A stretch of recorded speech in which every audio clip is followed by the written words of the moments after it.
ભારત પાકિસ્તાનની સરહદે કચ્છમાં આવેલા પહેલા ગામ કુરનમાં પહોંચીને ભૂપેન્દ્ર પટેલે કચ્છને આપી ખાતરી અને બાળકોને શાળામાં પ્રવેશ કરાવ્યો. કુરન ગામમાં કર્યું રાત્રિરોકાણ, ગ્રામજનો સાથે કર્યો વાર્તાલાપ. ગુજરાતમાં ભારત પાકિસ્તાનની સરહદે કચ્છમાં આવેલા પહેલા ગામ કુરનમાં પહોંચીને ગુજરાતના મુખ્ય પ્રધાન ભૂપેન્દ્ર પટેલે ગઈકાલે બાળકોને શાળામાં પ્રવેશ કરાવ્યો અને કચ્છને ખાતરી આપી હતી કે કચ્છમાં 4100 શિક્ષકોની ભરતી થશે.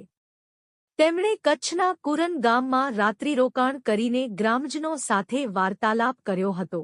ભૂપેન્દ્ર પટેલે ગઈકાલે કુરન ગામે કન્યા કેળવણી મહોત્સવ અને શાળા પ્રવેશોત્સવ અંતર્ગત બાળકોને શાળામાં પ્રવેશ કરાવ્યો હતો.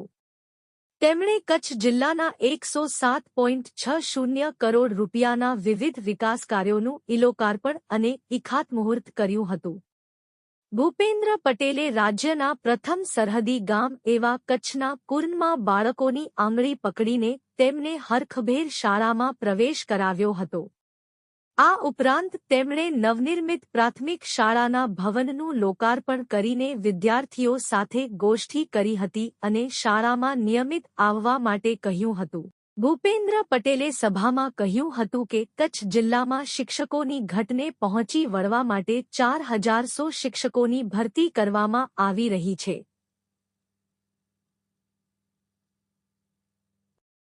આ શિક્ષકો કચ્છમાં રહીને પોતાની ફરજ બજાવશે.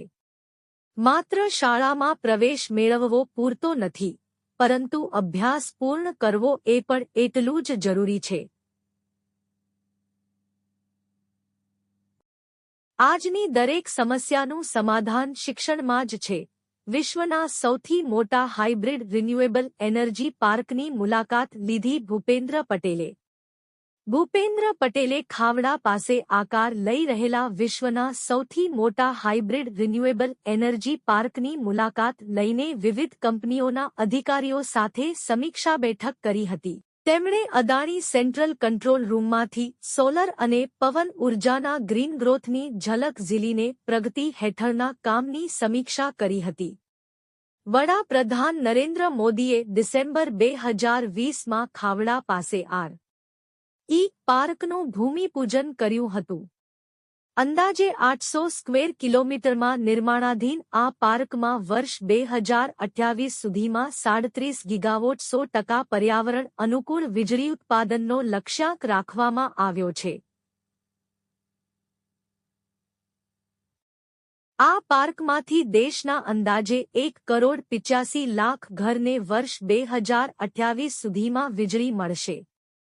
હાલમાં આ પાર્કમાંથી 5 ગીગાવોટ વીજોત્પાદન થઈ રહ્યું છે, જેનાથી વિવિધ સબસ્ટેશનો દ્વારા ગુજરાત અને મહારાષ્ટ્રના અંદાજે 25 લાખ ઘર સુધી વીજળી પહોંચી રહી છે.